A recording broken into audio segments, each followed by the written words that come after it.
बहुत बहुत आभार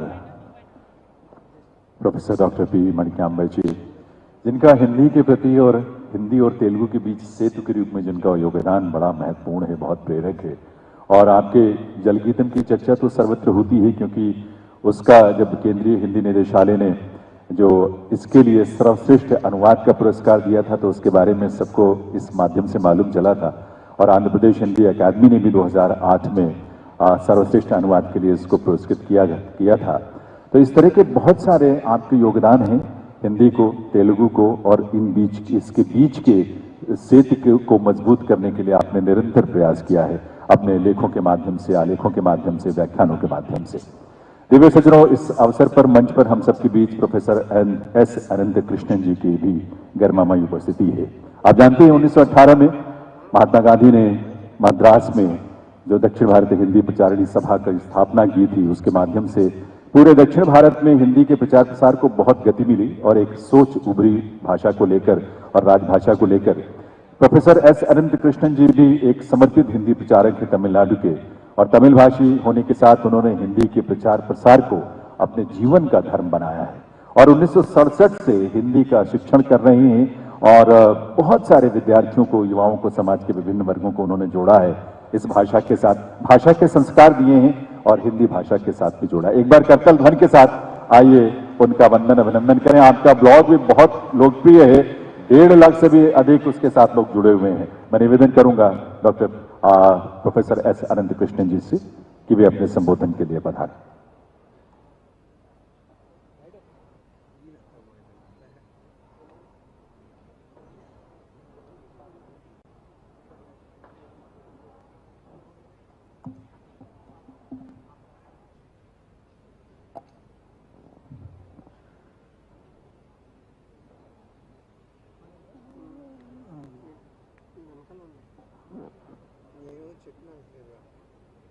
आज राजभाषा विभाग स्वर्ण जयंती के अवसर पर अखिल भारतीय भाषा विद्वानों को जोड़ने के लिए जो समारोह हो रहा है, इस मंच पर पधारे श्री किशन रेड्डी, माननीय केंद्रीय कोयला एवं खान मंत्री, और हरिवंश माननीय उपसभापति श्री पवन कल्याण, माननीय उप मुख्यमंत्री आंध्र प्रदेश सरकार, प्रोफेसर माणिक्यांबा हिंदी विषय शिक्षाविद तेलंगाना, श्रीमती अंशुली आर्या सचिव राजभाषा विभाग, मीनाक्षी जवली सचिव राजभाषा विभाग, और यहाँ पधारे हुए राजभाषा प्रेमियों, भारतीय भाषा प्रेमियों और पत्रकारों, फोटोग्राफर, सबको मैं अपनी ओर से प्रणाम, सादर प्रणाम, वणक्कम वणक्कम वणक्कम। आज की सभा में मैं तमिलनाडु के सभी प्रमाणित प्रचारकों की ओर से एक प्रतिनिधि के रूप में मुझे जो मौका राजभाषा विभाग के द्वारा, अमित शाह गृह मंत्री के द्वारा जो मौका मिला है और जो इतने सज्जन लोग हिंदी के प्रति, भारतीय भाषाओं के प्रति प्रेम से जुड़े हुए हैं, इस अवसर पर मुझे बड़ा गर्व हो रहा है। मैं तमिलनाडु के प्रतिनिधि के रूप में यहाँ खड़ा हूँ। तमिलनाडु के स्कूलों में हिंदी नहीं है, ऐसा सोच ही भारत भर में फैल रहा है, लेकिन हिंदी न होने पर भी अपनी इच्छा से पढ़ने वालों की संख्या ज्यादा है और अपनी इच्छा से हिंदी प्रचार को घर घर फैलाने के लिए हजारों प्रचारक आज भी मौजूद है। इसलिए तमिलनाडु जो भाषा का केंद्र है, हिंदी के प्रति विरोधी नहीं है। इसे स्टालिन जी ने भी कह दिया है, तो हम हिंदी के विरोधी नहीं है, हिंदी जो चाहें सीख सकते हैं। ये हमारे लिए दूसरा द्वार आसान बना दिया है हिंदी के प्रचार के लिए। इसलिए एक जमाने में दलों का नाम नहीं बताता हूँ, हिंदी किताब को हाथ में देखते ही मारेंगे, उसे खींच कर जलाएंगे, लेकिन आजकल हिंदी के किताब को देखते ही हमने हिंदी न सीख कर भूल की है, हिंदी सीखनी चाहिए, ऐसे एक अनुकूल वातावरण तमिलनाडु में हो रहा है। और ये हैदराबाद मेरे लिए बहुत ही एक जीवन को मोड़ देने वाली एक शहर है, क्योंकि 1977 में यहाँ हिंदी अखिल भारतीय हिंदी साहित्य सम्मेलन 3 दिन चला था नुमाइश मैदान में।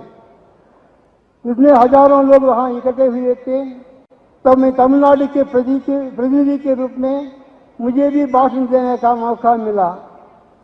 मैं इतना कहा, तमिलनाडु में तब भी जब हिंदी का विरोध आंदोलन बहुत तेज से चल रहा था, तब भी हिंदी के प्रति मेरे पास कई विद्यार्थी पढ़ने के लिए आते थे। यह तमिलनाडु की एक विशेषता है। दूसरी तमिलनाडु की विशेषता है, देखिए, जो भी तमिलनाडु में आते हैं वे अपनी भाषा को भूल जाते हैं, तमिल के तमिलनाडु बन जाते हैं। आप तमिल के महाकाव्यों को देखने पर 3 महाकाव्य जैन मुनियों ने लिखा है, जो तमिलनाडु में आए हैं ये तमिल के भाषी बन गए हैं। आज भी सौकापेट में किशोर चंद्र सोरडिया तमिल में डॉक्टरेट है, उनके समान तमिल में भाषण देने के लिए, तिरुकुरल में भाषण देने के लिए कोई नहीं है। इस प्रकार तमिलनाडु में जितने भी तेलुगु वाले हैं, कन्नड़ वाले हैं, मलयालम वाले हैं, सब तमिलनाडु के आकर तमिल के भाषी बन गए हैं। यही तमिलनाडु की विशेषता है। दूसरी बात है, इस आंदोलन में मैंने हैदराबाद में 1977 में पहला भाषण दिया था। तभी मुझे हिंदी के प्रति इतना प्रेम हो गया, हिंदी के प्रचार में ही मन लग गया। कई प्रोफेसरों से, कई विद्वानों से मुझे बातें करने का मौका मिला। उस 48 साल के बाद, 48 ईयर्स के बाद मुझे आज सम्मान विशिष्ट अतिथि के रूप में यहाँ खड़ा हूँ। ये मेरे लिए गर्व की बात है। दूसरी बात, मैं तमिलनाडु का प्रतिनिधि हूँ और मैं इतना कहता हूँ, तमिलनाडु के जितने भी प्रमाणित प्रचारक थे उनको प्रोत्साहन देने के लिए कोई प्रबंध करना चाहिए। तमिलनाडु की जनता को तमिल सीखने के लिए होना चाहिए। मेरा शहर पढ़नी है। ये पढ़नी जो है तमिलनाडु की एकता, भारतीय एकता के लिए एक प्रसिद्ध पवित्र शहर है। तिरुपति बालाजी मंदिर के बाद असुली में ये प्रधान स्थान पढ़नी का मुरुगन मंदिर है। ये पढ़नी जो है 2 शब्दों से बना है, पल और नी का कि तुम, पल का कहे अखिल बात में बोलने वाला परम, परीक्षा फल हो या जो भी भगवान की कृपा का वरदान फल हो या आम का फल हो, ये सब फल कहते हैं। ये फल शब्द अखिल भारत में बोला जाता है। यही तमिलनाडु की विशेषता ही। परम शब्द तमिल में परम कहते हैं, लेकिन हिंदी में फल कहते हैं, अखिल भारत में बोली जाती है। ऐसे हजारों शब्द हम तमिल आज भी तमिल में व्यवहार में है, जो तमिल के वातावरण के अनुकूल हिंदी सीखने के लिए लोग तैयार हैं। 3 शब्द प्रधान है भारत में, सत्य करना है, जो भी कार्य उन्नति करना है सत्य करना है। दूसरा है अधिक कहते हैं, कम ही बोलते हैं तो हिंदी में कम कहते हैं। व्यवहार बोलते हैं, व्यवहार करते हैं, व्यवहार करते हैं, व्यापार करते हैं, व्यापार करते हैं। इस प्रकार भारतीय एकता के लिए गांधी जी के, विनोबा जी ऐसे एक महान थे जिन्होंने आखिर से हिमाचल पैदल चलकर हिंदी में ही भाषण किया था। वे अंग्रेजी जानते थे, पारंगत थे, लेकिन एक भी शब्द वे अंग्रेज में प्रयोग नहीं करते थे। और उनका एक उद्देश्य था, नागरी लिपि को अखिल भारतीय लिपि बनाना है। तेलुगु सीखना है तो नागरी लिपि में सीखेंगे, और तमिल सीखेंगे तो नागरी लिपि में सीखेंगे, क्योंकि तमिल में एक ही पा है। एक ही पा को लेकर तमिल बोलना मुश्किल है। फल भी वही है, फल भी वही है, भल भी वही है, भला भी वही है। ये 4 पा के लिए एक ही पा को लेकर हम सीखते हैं। ये नागरी लिपि के द्वारा सीखने पर बहुत आसान रहेगा।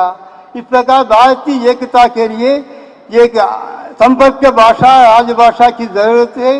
वह आजकल के वातावरण में हिंदी ही हो सकती है, और तमिल की हर बार हिंदी के कारण ही भारतीय एकता भले ही वह राजभाषा के रूप में दूसरे धीरे धीरे आएगा। कवि कन्नदास ने कहा, हिंदी मईले आडु आडु மெதுவாக ஆடு அழகு மயிலே ஆடு தாயகம் उन्हें तांगम तांगम। हे हिंदी मोर नाचो, धीरे धीरे नाचो, भारत भूमि तुमको अपनाएगी। ये कवि की भविष्यवाणी है। कवि सम्राट चित्रपट के सम्राट कन्नदासन की कविता है, भारत भूमि तुमको अपनाएगी। इतना शब्द कहकर भारतीय एकता के लिए आसेती हिमाचल बने संस्कृत की बेटी है। ये हिंदी की संस्कृत के आध्यात्मिक के द्वारा आगे भारत में बोली जाती है। इसका प्रभाव हिंदी में है। तत्सम सत्य शब्द है। प्रेमचंद जी के पढ़ो, उर्दू आपको आ जाएगी। प्रसाद जी को पढ़ो, संस्कृत सद्भव शब्द आ जाएगा। इस प्रकार आसेती हिमाचल की एकता के लिए हिंदी प्रधान है। और हिंदी के जो जितने शब्द है, चित्रपट के द्वारा उर्दू शब्द और साहित्य के द्वारा सत्व शब्द हिंदी भाषा की जोड़ने वाली एक भाषा के रूप में है। धीरे धीरे भारतवासी, तमिलनाडु के लोग भी इसका समर्थन करेंगे, हिंदी का विकास होगा। इन चंद शब्दों से जो मौका राजभाषा सचिव अध्यक्ष सबने दिया, उनके लिए मैं अपना हार्दिक धन्यवाद प्रकट करते हुए यहाँ पधारे हुए सब लोगों को नमस्कार करते हुए विदा लेता हूँ। नमस्ते।